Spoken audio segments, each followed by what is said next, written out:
Hi, everybody. This week we watched Until Dawn The Accountant 2, and The Legend of Ochi. and then we're going to get into our best and worst of April. It starts now.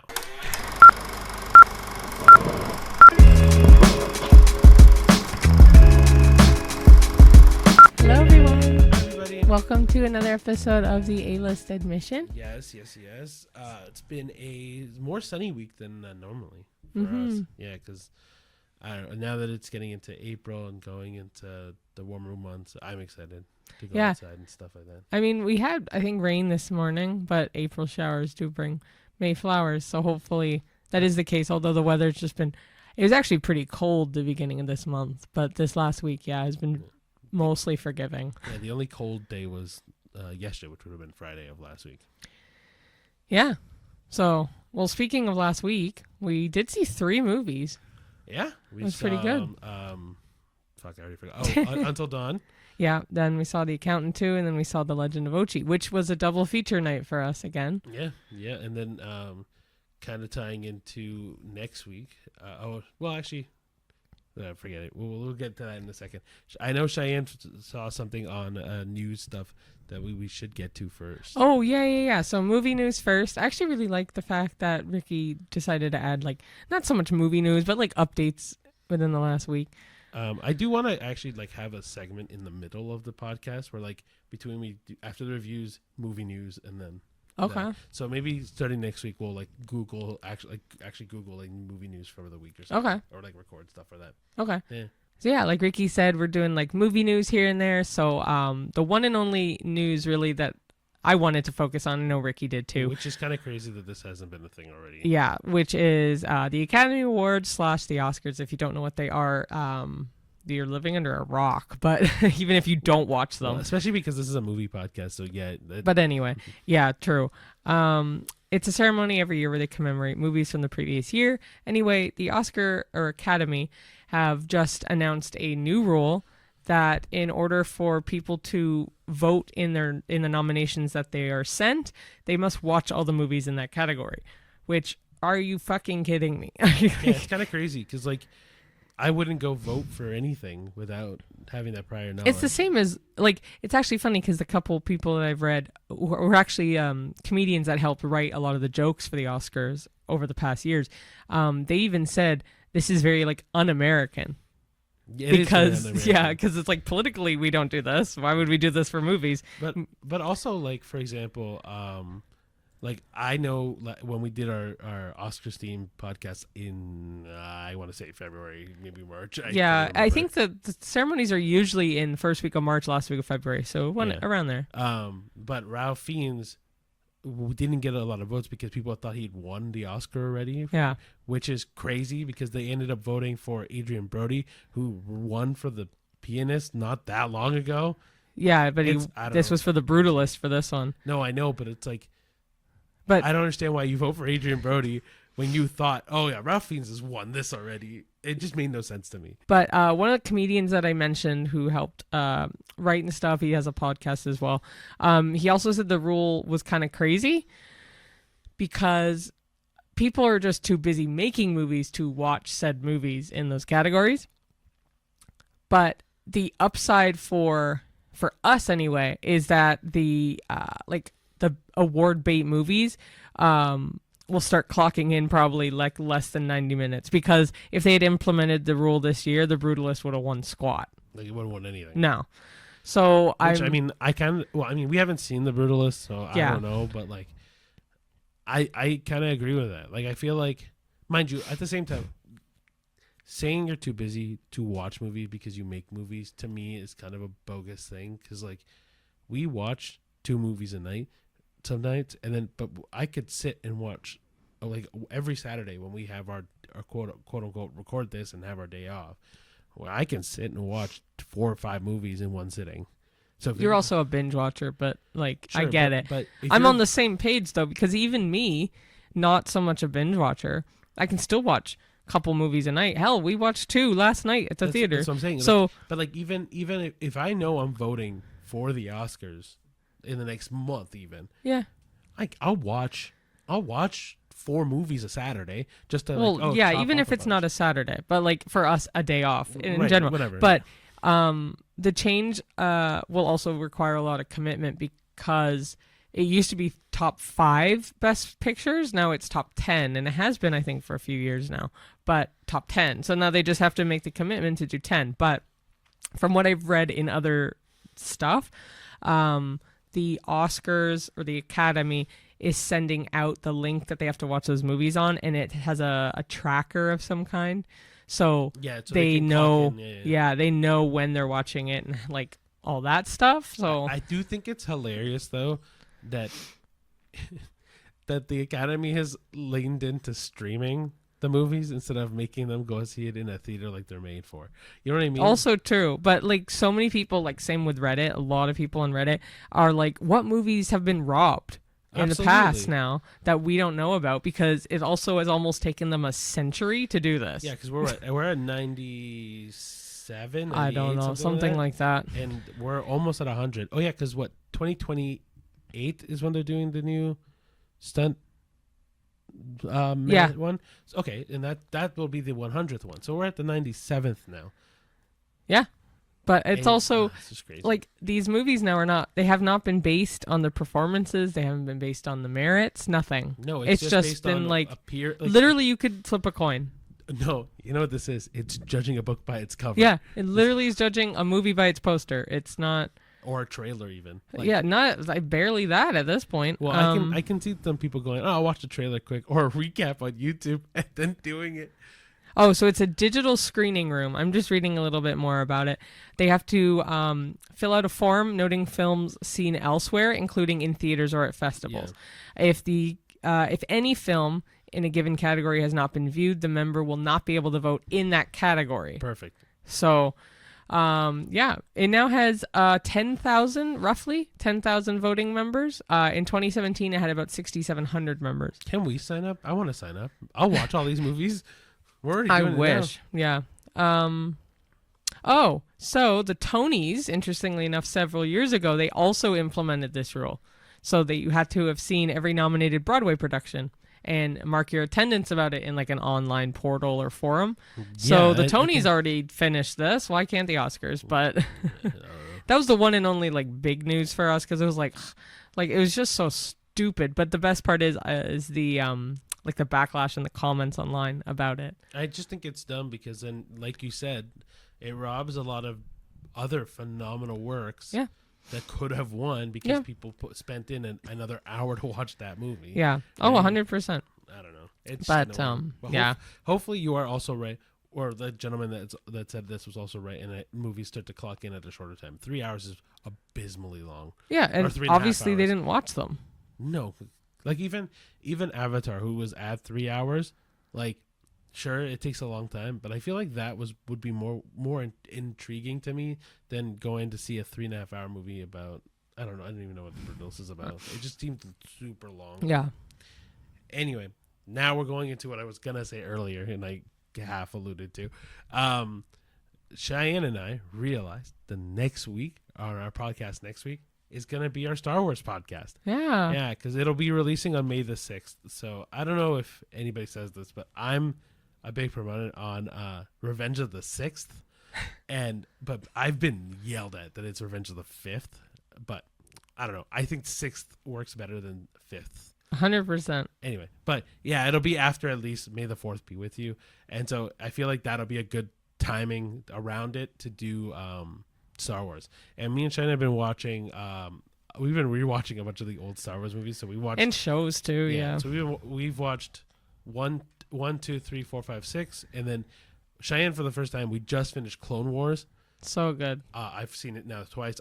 Amazing. And then we watched the short stuff that is like Tales of the Empire, Tales of the Jedi. Now we're getting into Rebels, which I know you've seen. I have not seen yet, but I loved Clone Wars. I thought it was fantastic. Yeah, and then to like round out our Star Wars acumen, it would be like we've also seen the newer trilogy before. We've seen Rogue One, we've seen Solo, we've seen Obi-Wan, we've seen Ahsoka, we've seen Mandalorian, we've seen the Book of Boba Fett, you name it. Like anything Star Wars related we've seen.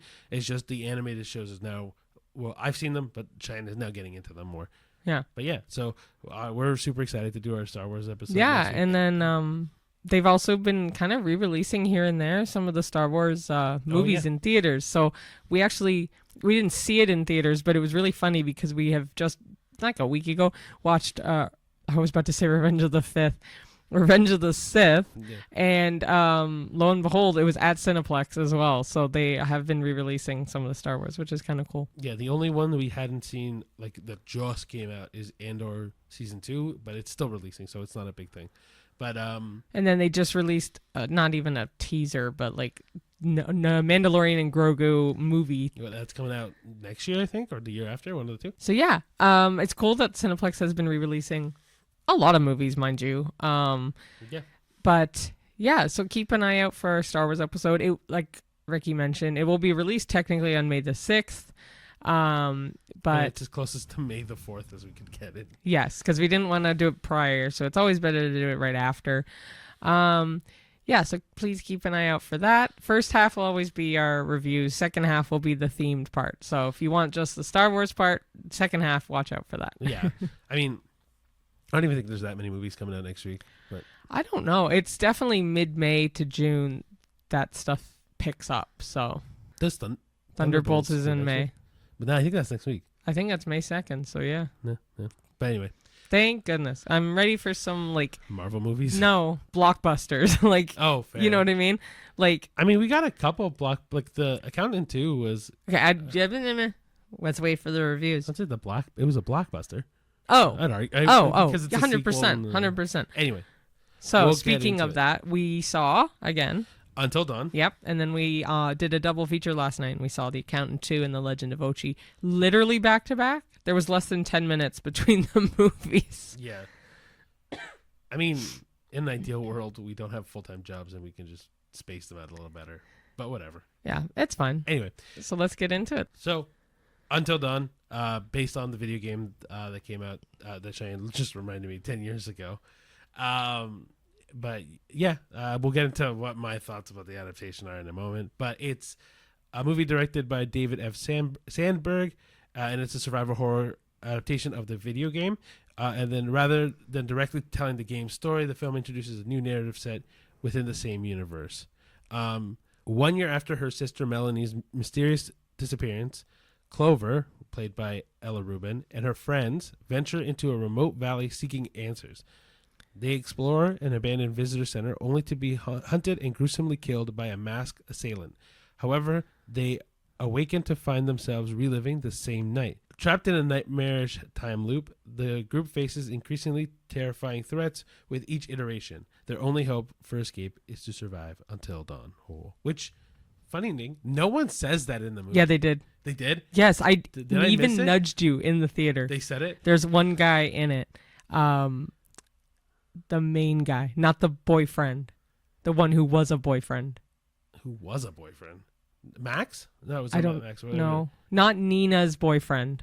The other guy. The main Clover's ex. Yeah, okay. He said, we just have to survive until dawn. He literally says it. I missed it. I told you this in the theater, man. I thought you nudged me and said, no one has said it No. yet. All right, so that was the main synopsis of the movie. Your cast, like I said, Ella Rubin as Clover, Michael Cimino. Wait, Cimino? Yeah, Cimino, I think it's sorry. Cimino Yeah, or it's definitely Camino. Cimino. I can't. Camino, like in Star Wars. Cimino as Max. Ji Young Yu, same woman that was in Freaky Tales, plays as Megan in this movie. Odessa Azion as Nina. Maya Mitchell as Melanie. Belmont Kameli as Abel. And Peter Stormare, a very famous actor. Yes, I don't know how to pronounce his name. Plays as Dr. Alan J. Hill. He reprises his role. I wasn't wrong. He stars as it as well. But I didn't realize he played the same character in the game. That's really cool that they got that back. So, I didn't realize that was that he was in the game because he's a very famous actor. Yeah. But if you know of John Wick, he's in that. But like, he does bit like that for video games all the time. So like the big thing that I know him from is the ads for Call of Duty. That's so stupid. Why is that stupid? Like, I know him for movies. All right. Other than John Wick 2. No, there is another movie I'm thinking of. But I also get him mixed up with the guy who plays the Mountain in Game of Thrones. No, you mean the Hound. The Hound, whatever. Yeah, I was like, the Mountain looks very different than this guy, but the Hound I can see. Anyway, very quickly, it's received some mixed reviews. It has a 62% on Rotten Tomatoes. So yeah, the big thing about this game this movie that I have is the fact that the game is very different to this movie. Like, I don't know who's watching this that has played the game, but with Until Dawn, it's very linear. There's not a time loop. Whereas this movie, I guess to kind of make it feel more like you have choices in it, does the time loop.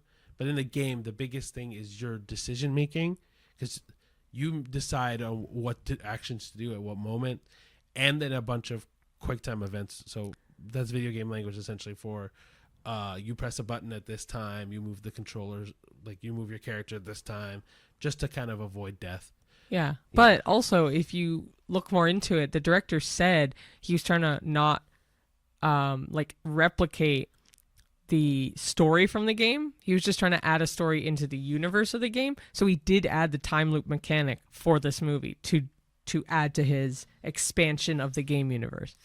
I understand that. It's just it doesn't fit the universe. I see. So here's the differing stuff for me. So I've never played the game. Right. I know nothing of the game. Ricky knows way more about the game than I do. But even then, not much, because it's not like your go-to game. I don't like horror games that much, and so it doesn't really My fit. closest for horror for me is like Bendy and the Ink Machine. And But that is horror. yeah, and I don't even find that bad. So, but I get, so for me, I actually liked this movie. Not like, oh, it's the best movie. No. I liked it for what it was, but I would have appreciated, you probably too, but I would have appreciated this movie more had I known that he was adding a story into the universe of the game, not making a movie that wasn't the game. Because up until we were doing the notes for the podcast, I thought they were just doing like a replication of the game. And then I come to find out, no, director David Sandberg decided to be like, no, I just want to make a story in the universe of the game. Do you know what I mean? I get it. It's just, I think the big thing for me is if you're going to name it Until Dawn, people then go, oh, like the game. Oh, okay, so there's going to be a movie Like the game, though. That's the thing. It's not the game. But, okay, let's take in Super Mario. Super Mario is all references of the game. And it's not a movie in the universe of the game. No, but it's also called, for me, I was like, oh, it's the Super Mario movie, right? Is that what it's called? Super Mario Brothers, I think it's what's called. No. It's called the Super Mario movie, I thought. I don't know. Anyway, either way, it was the blank, blank, blank movie. We're like Minecraft, a Minecraft movie. This one didn't have that, and I feel like if you add movie at the end, it kind of makes it more about the game. I don't know. For me, it does. I disagree because then Sure. The Sonic movie does this too, but it's not called the Sonic movie. It's called Sonic the Hedgehog. Yeah. That's it. But it's also a movie that doesn't take place in that universe of movies. Huh? Like, the problem with this one is they named it Until Dawn. And so people are like, oh, this is going to be an adaptation of the game. This is not and like, there's nothing you can do in the universe of that game. Right? Because, okay, so the people who have made the game of it have a series of dark anthology games that focuses on the bad thing, the creature or whatever, right?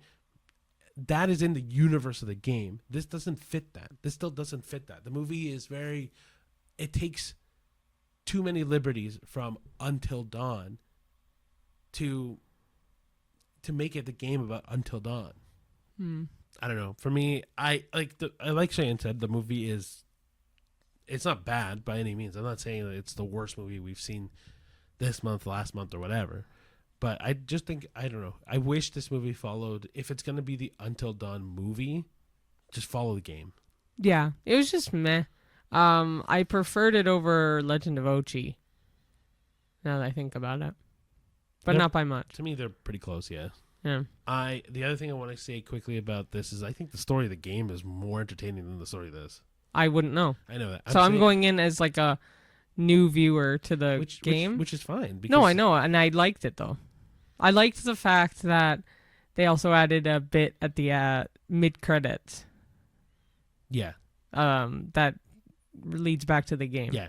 Yeah. So that ties it in a little better. So then I understand why he was trying to expand the game's universe, which I like sometimes when movies do that. They expand the universe of blank and give you like side stories, kind of like Star Wars Rebels, giving you side stories in the universe of Star Wars. I'm not going to compare it to that because, like, the difference to me is that this was used Until Dawn, and no one that's played the games will go into this thinking, oh, they just did a side story of that. They'll go into it thinking, oh, this is going to be an adaptation of the movie. And even if they go in and they realize, oh, this is not the game, I still don't think people are going to be like, oh, this is like the game, just a different story in the game universe, right? The loop, I think, throws people off way too much to go, oh, this is like Until Dawn. Yeah. Personally. Yeah. But like you said, it's hovering around a 62% on Rotten Tomatoes. It's also hovering around a 56 on Metacritic. So they're kind of meh as well. They're kind of just average. Yeah, the story to me was too convoluted to... It also says it lacks a lot of emotional depth and it feels very repetitive. But that's kind of the point in this movie. It is repetitive. They die every night. Yeah, the repetition I didn't care. Like, it didn't... That felt accurate because that's the point, right? Is this they die every night until they can escape, right? But the problem that I have with this movie is more, I didn't care about people dying, or I didn't care about... Like, if everyone lived or if no one lived, it was gonna, to me, like, okay, move on. Like, yeah. What would you give it a rating of? 6. Oh, it's so funny you say that. I was gonna give it a 5.5, because I always thought it was higher than Ochi. So I'll get to that after. But 5.5 for me. I'm surprised because when we left, I would have given it a 6. But I'm surprised you gave it that high for you. I think it's better than a mediocre score. Like, I think it was okay. Like, I think, like, for me, like I said, with my rating, is 5 is meh, 6 is okay, 7 is good, 8 is great, 9 is excellent, and then 10 is like. What about 0.5 still? Because they're in between of good and okay. Okay. Or, like, you know what I mean? Like, so 5.5. This one I said was be okay. Sure. Yeah. Okay. So the next 2 we saw was, like I said, a double feature. So we saw The Accountant 2, and then we saw The Legend of Ochi. So The Accountant 2, it's an action-packed sequel that is a sequel to the 2016 thriller, which was The Accountant. Ben Affleck reprises his role as Christian Wolf. He is an autistic forensic accountant, but he has very elite combat skills. If you had seen the first movie, he grew up with his father, and his father was very regimented with him and his brother, taught him pretty much everything he knows in terms of fighting. But he is brilliant, but he's very socially challenged, Christian Wolf, the character. So the story begins, actually, I should mention the plot synopses, that we talk about. They aren't spoilers. These are all things you'll see in the trailers. So yeah, and if they do have any spoilers, we try to mitigate it as much. Yeah, so these don't have spoilers, but it does begin with Raymond King, who's J.K. Simmons, being assassinated. He's the director of the Treasury Department's FinCEN. Anyway, you'll find out more about that in the movie. You find a weird cryptic message on his arm that says, "Find the accountant."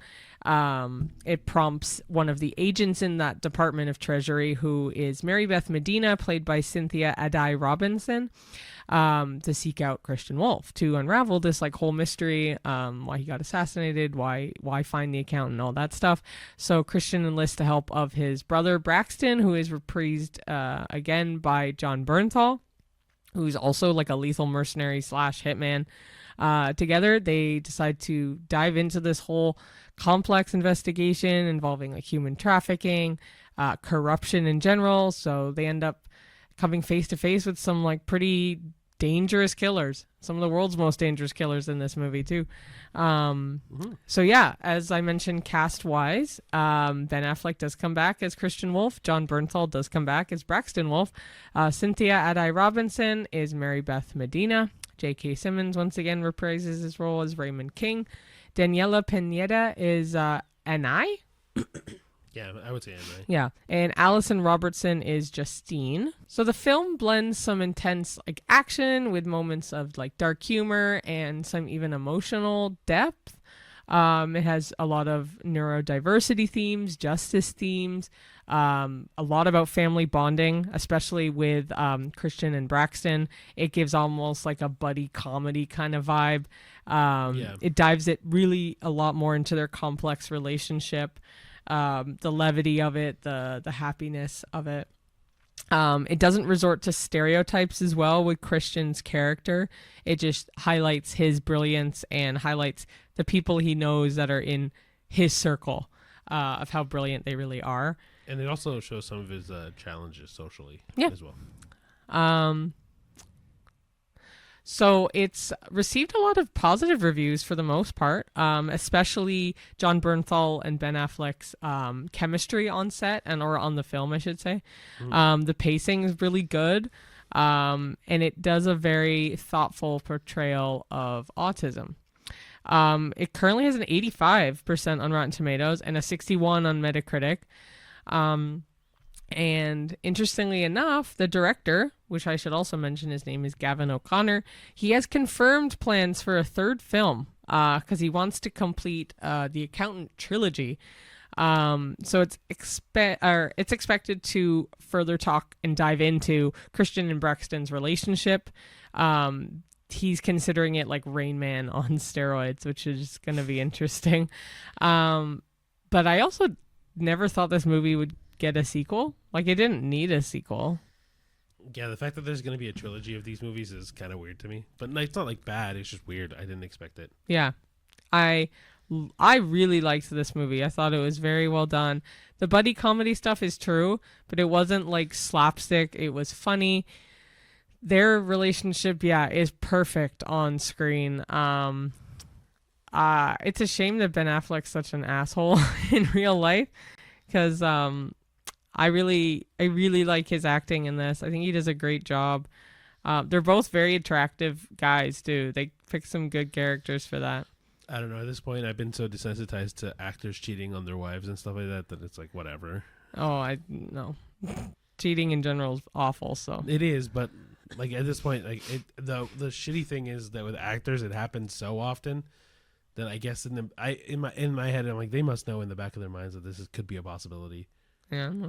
But anyway, yeah, no, I thought this movie was good. I really enjoyed it. I thought it was the action sequences were good. I thought that the like you said in in the recap, that the chemistry between the two of them is perfect. Mm-hmm. Especially the bar scene where they're when Ben Affleck. Yeah.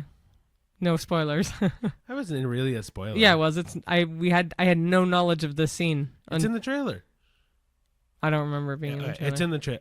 I'm pretty sure I've seen it in the trailer. I never saw it, so we saw different trailers. But I really like John Bernthal in this too. To me, he's better to me than Ben Affleck in this movie. And it's funny too because we had in the last episode when we talked about The Amateur, he's not even listed on the credits, and he's in it. It was the episode before. Whatever. My point is, in The Amateur, John Bernthal's not listed on the credits, is my point. Yeah, I don't know why. I don't either. Thankfully, he is in this. No, I really liked it. Yeah, I thought it was good. I would give this one an 8.5. Whereas I would give this a 7. Yeah. I think it's a good movie. I still think that there's things that they could definitely improve on. Like the ending of the movie to me wasn't satisfying enough. No, but if he's aiming to do this third film, I see why it's like that. But it's not going to be talking about this story again. No, they're talking about the relationship of the two brothers, right, which is very pivotal in the final scene. Yeah, but I mean that in terms of like the story of the without ruining the movie, like truly the ending of this story that the movie focuses on isn't captivating to me enough. That's fair. Right? No, I thought it was really good. I think it had a good story throughout, and then the twists some of the twists that happened throughout were good. But I think the end, because it fails to land the ending of this story, it takes a lot away from the movie for me. Also, I think Medina is her name, yes, or that's her last name. Agent Medina, you can say if it's easier. It's Mary Beth. Yeah, her story kind of just runs flat quick. And I could take or leave her character, to be honest, but that's part of the movie for me. It's sure. like, oh, if I wish they had done more with her character, or check her out completely out of the movie early in the movie Mm-hmm. and then not bring her back. But because she comes in and out so much and it just falls flat very quick, Mm-hmm. I'm like, oh, I don't care about her character that much. Fair. Yeah, no, fair. Yeah. Yeah, I think I'll still give it an 8.5 compared to the other movies in this. I wasn't trying to change your mind. I was just saying. Oh, I mine's know a that. Yeah, I don't. I feel like I hope the next one is better than this one though. Oh, the next accountant movie, yeah. Okay, and then the last one, like Cheyenne said, we watched was The Legend of Ochi.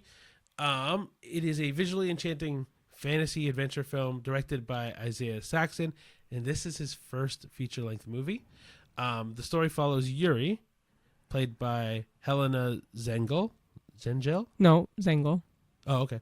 A shy farm girl from a remote island of Carpathia, who defines her community's fears by embarking on a perilous journey to return a lost baby Ochi, which are the cutest thing in the world. It's like a mythical creature in this world. They're so cute. But they're so cute. The best babies. Well, even some of the adults were cute-ish. It's just when they look menacing, they look menacing. Yeah. Yeah, so returning the baby Ochi to its family. Along the way, she confronts familial tensions, particularly with her father Maxim, who is Willem Dafoe, and her estranged mother Dasha, which is played by Emily Watson, who, when I read The Thing, truly read Emma Watson, and I was like, oh, but I don't see Emma Watson anywhere in the movie. And then Shannon's like, no, it's Emily Watson. And I was like, yeah. The movie is set against the backdrop that blends medieval ambience with 1970s Soviet influences. And then it also employs practical effects, including puppetry and animatronics, to create otherworldly visuals, which is very true. Because I was telling Cheyenne in the movie, I was like, oh, the Ochis definitely look like it's a puppet mixed with like CGI almost. Yeah, it definitely gives puppet like the Dark Crystal. Yeah. Very much like that. But I thought it gave a very cool little like texture to the movie. Yeah. Critics have praised The Legend of Ochi for its originality and handcrafted aesthetic, drawing comparisons to, like Cheyenne said, The Dark Crystal, and other directors like Hayao Miyazaki, who does the Ghibli movies. While some viewers may find unconventional storytelling challenging, the film offers a heartfelt narrative about rebellion, independence, and the courage to bridge divides. The cast of the movie, like I said earlier, was Helena Zengel as Yuri, Willem Dafoe as Maxim, Emily Watson as Dasha, and then Finn Wolfhard as Petro, yep. Razvan Stoika as Ivan, Carol Bors as Oleg, and David Andre Baltatu as Gleb. Then Andre Antonu Engel as Vlad, and Eduard Mikhail Oencia as Pavel, which I don't even remember those two characters. Pavel, yeah. Pavel. What is wrong? Like, you like to nitpick me. No, that one was Pavel, but Pavel. It could be Pavel. Anyway, I thought it was interesting that Finn Wolfhard doesn't really have a huge role in this. His character is very silent, but he does play like her like half brother, I guess. Adopted brother. Yeah. But like he does play a big character, because she even says to him like that he's nicer to her in private. Yeah, but he's rarely ever in private. It's just like one scene, really. I don't know. I think his character does a lot to shape her. Yeah. Anyway, my opinion of the movie is that I have a hard time relating to this movie. I just feel like this movie, it was an attempt at a very cool aesthetic, but the story itself was lacking a lot. Oh yeah, like I thought it was meh. Like the only thing that was saving anything was the baby Ochi, because he's so cute. Yeah, the Ochis were adorable. I think I want to see more of them. Yeah, not so much the story. I mean, the acting was fine. The acting was really good. The girl was great. Like, obviously Willem Dafoe, great. My one thing is I wish the girl spoke a little bit louder. But that's just a personal thing. I thought she was very quiet at the beginning. See, I have issues with hearing things in the movies. I didn't think I had an issue with her at all. She was super quiet at the beginning. Weird. Okay. Yeah, I don't know. This movie, there's something definitely off in this movie. I think it's definitely still on the. Oh, I don't know. It's like a really down the middle movie. Like some people are gonna love this movie, I think, and then some people are gonna just not like it at all. Yeah. Oh, for sure. I think that the attempt at like this weird, not dystopian, weird like fantasy adventure movie it's interesting. I think the main character is definitely plays the just as lost as the Ochi. Oh, for sure. Yeah, I don't know. The more I think about this movie, the more confused I get. Actually, my rating went down a half for me, so I thought it was very meh. Out of 10, I'd give it a 4.5. I'm giving it a 5 because I feel like it's truly the straight down the middle. I think some people are going to love this movie, and I think some people are going to hate this movie. Yeah. I think that the story is like if you like the Neverending Story, if you like movies along that aesthetic, you'll like this, I think. Yeah.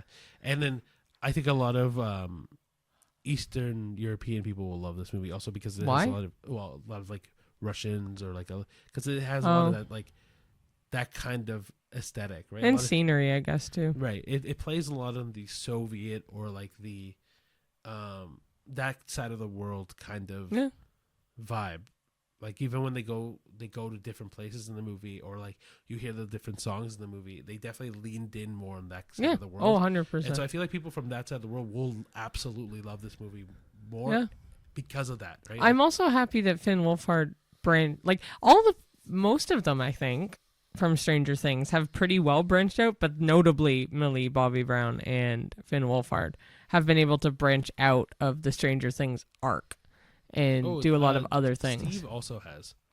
Yeah. I don't remember his name now. But his band? Yeah. His band is good. But he's great. But his acting he's also done. I remember when he did Fall Guy. Or not Fall Guy. Free Guy. Oh. Yeah. I don't remember him in that. So. Yeah. But either way, Finn Wolfhard, I'm happy he's been able to branch out of that arc, even though the last season is coming, I think, this year. And they've confirmed an animated series for Stranger Things. So you said that, and I haven't heard anything about that. I'll find it, but yeah. Yeah, I don't know. In terms of movies this week, I think the best one was The Accountant, for sure. The Accountant 2, yeah.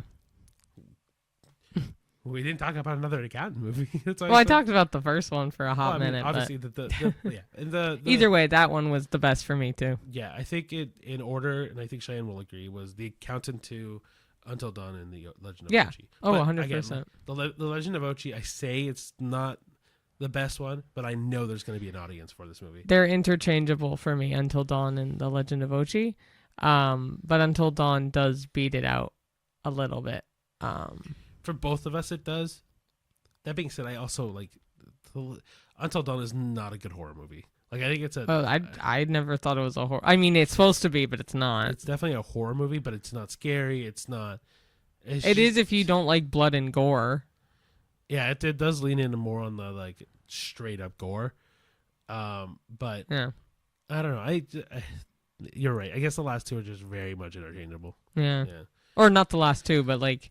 The last two, Until Dawn. On the rating, yeah. Like, not the last two we saw. No. I mean, yeah, like, Until Dawn and The Legend of Ochi, there's some days where I probably will think The Legend of Ochi is better, and there's some days where I'm going to say Until Dawn is better. Potentially, yeah. But I think Ochi will still probably remain at the bottom for me. Yeah. All right.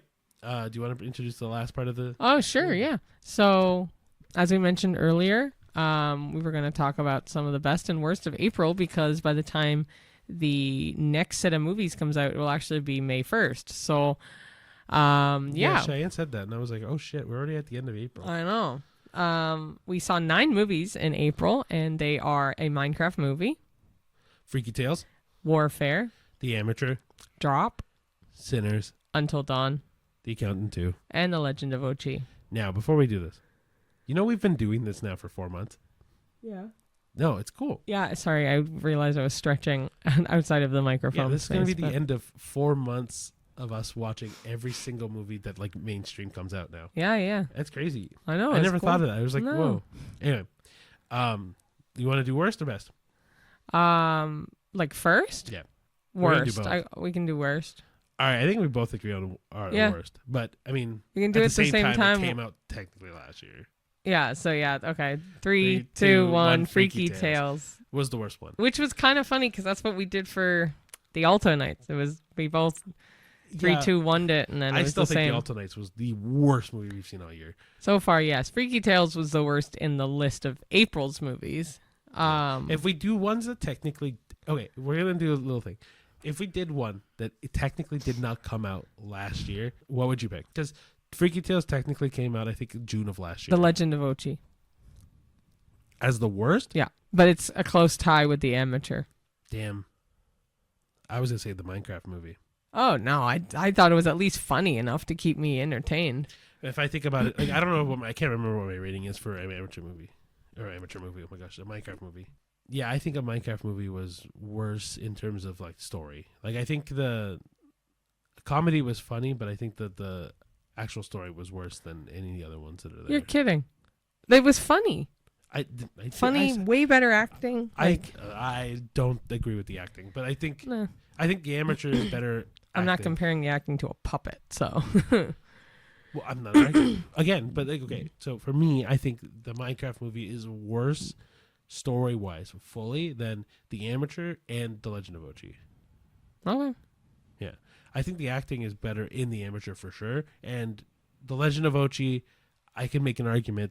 There's an argument both ways for it. I think the story is very sweet in Minecraft and in Legend of Ochi. Minecraft's nice because it's a movie I could easily rewatch. The story is... Would you rewatch Ochi? No. Would you rewatch rewatch Minecraft? No. Okay. Well, never mind.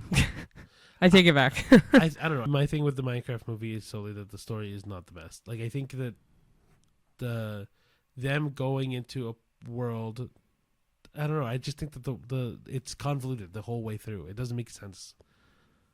I think the Legend of Ochi more makes sense because all she has to do is just go from where she lives now to returning the thing. Okay. And then the amateur, it's just revenge on the wife. I think. I don't know. I think the Minecraft movie is too convoluted. But I think out of the entire month, we both agree that the Freaky Tales was the worst that we saw. Yeah. Like technically, if like you said too, technically it came out last year, but in theaters we saw it this year. I don't. It wasn't a re-release, but no. This is the first time it came out. In theaters. Okay, then it counts. Yeah. So then Freaky Tales, that was easy. No, I know, but technically it came out in like a festival last year. Sure. Yeah, that's all I was saying. I think a couple. No, I was gonna say, a couple that we've seen came out in festivals. A lot of movies really came out in festivals last year that are being released this year. The Last Showgirl came out last year. The Girl Next Door, was that?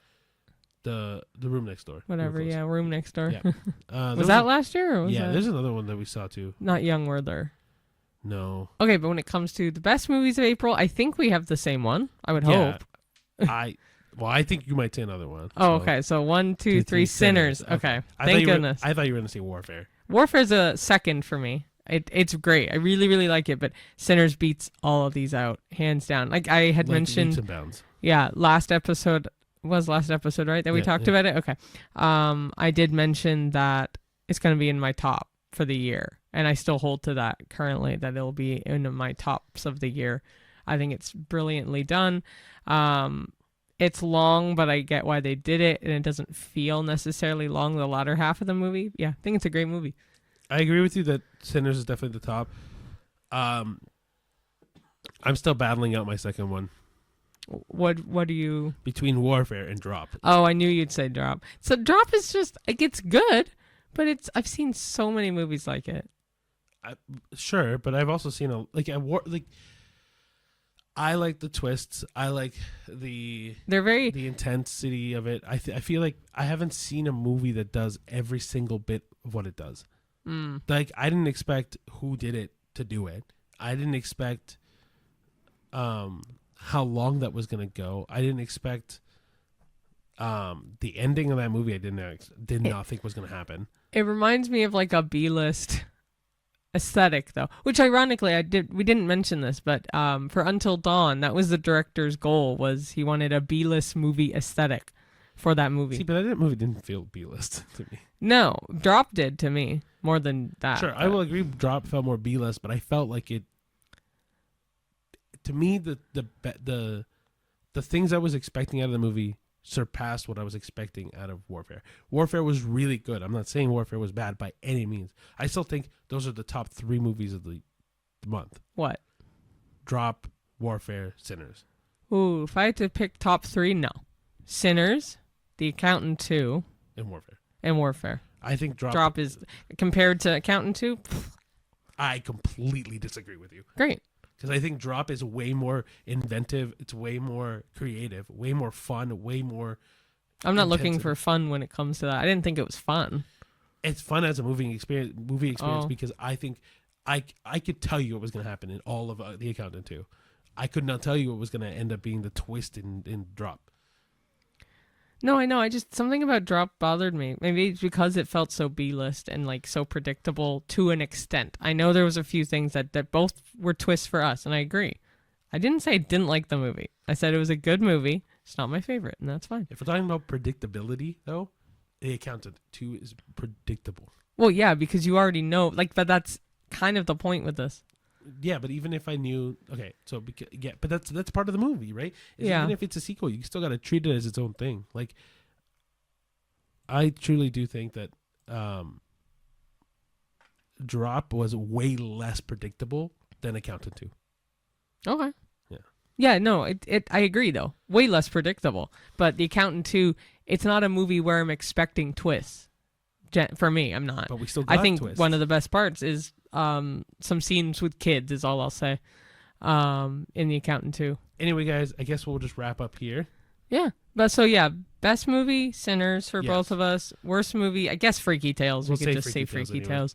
Yeah. You can wrap up. Yeah, sorry. All right, no worries. So thank everybody for watching. Follow us on Spotify, Apple TV, or Apple TV. Apple wish. Podcast, right? Spotify, Apple Podcast, iHeartRadio, Amazon, wherever you get your podcasts.